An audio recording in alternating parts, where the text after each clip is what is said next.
sen ska 17 poäng.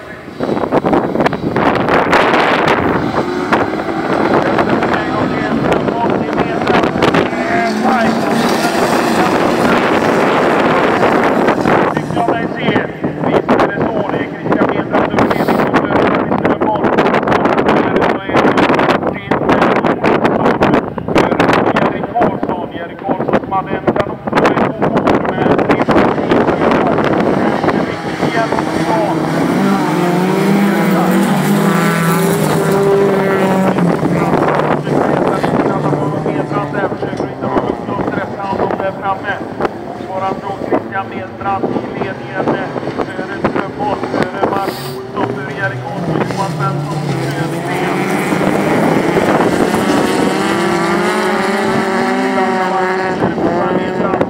Strömholm är där och nafsar lite grann. Han försöker hitta då en lucka, kommer nu gå in i kanten och Dennis Strömholm kommer att ta sig förbi Medbrand.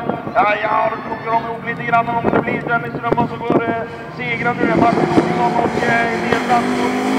Erik Olsson.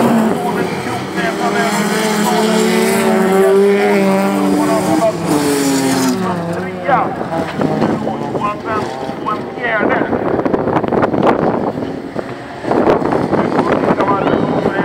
Dennis Strömholm som leder före Erik Olsson.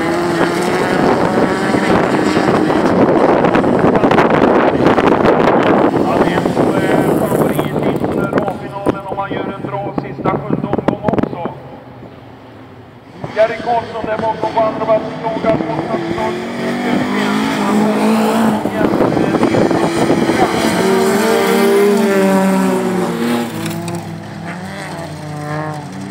Ja, och det blir det målvakt för Dennis Strömholm. Kommer att ta mycket poäng. Erik Olsson står in på en andra plats. Torbjörn Södergren försöker hitta metrarna och det var tajt, vill jag lova.